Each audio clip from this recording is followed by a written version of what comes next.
Nesse vídeo vamos falar sobre os sistemas de arquivos, bem como os diferentes tipos que a gente tem.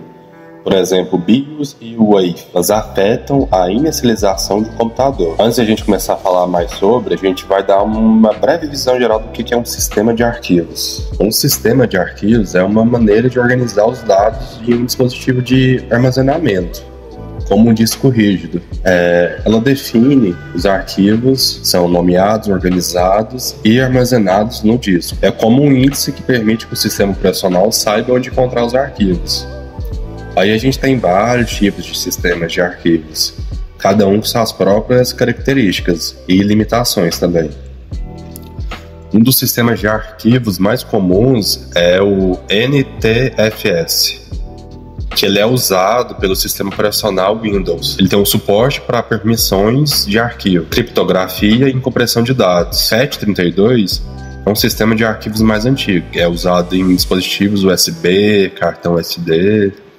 Você pode até reparar alguma vez que foi formatar um seu pendrive que lá tinha algumas opções, né, de formatação, e uma delas é o FAT32 que tem lá disponível, né? Ele tem uma compatibilidade mais ampla, mas não suporta arquivos maiores que 4 GB.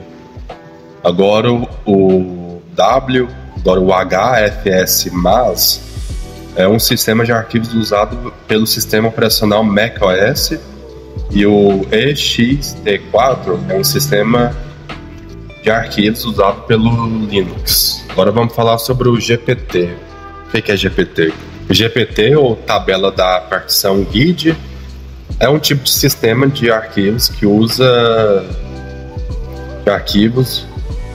um disco rígido maior que 2 TB. Ele substitui o MBR, que é o registro mestre de boot, que era usado anteriormente, né? O GPT usa uma tabela de partição para dividir o disco em seções separadas. Aí cada partição dessa é identificada por um identificador global exclusivo, o GID. Aí ele pode ser protegido contra a gravação por software malicioso ou acidental. Ele também suporta mais partições do que o MBR, né? O MBR suporta até 4 partições primárias ou 3 partição estendida.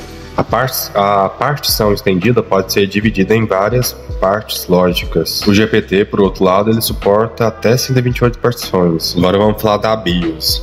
A BIOS é um sistema básico de entrada e saída. Ele é um software embutido em um chip de memória na placa-mãe de um computador.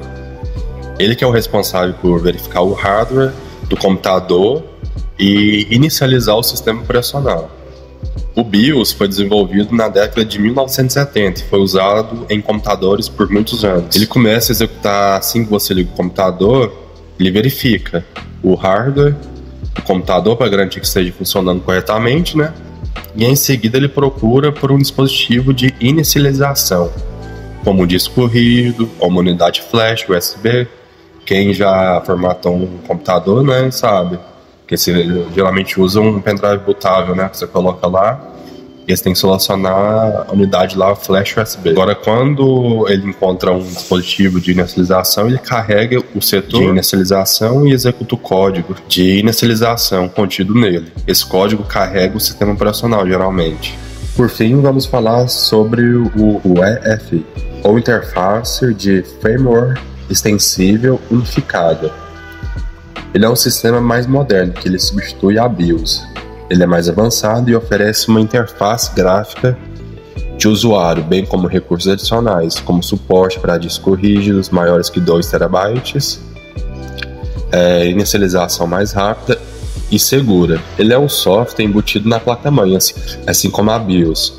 No entanto, ele é muito mais complexo do que a BIOS. Em vez de usar um conjunto fixo de instruções, o UEFI é programável e pode ser utilizado com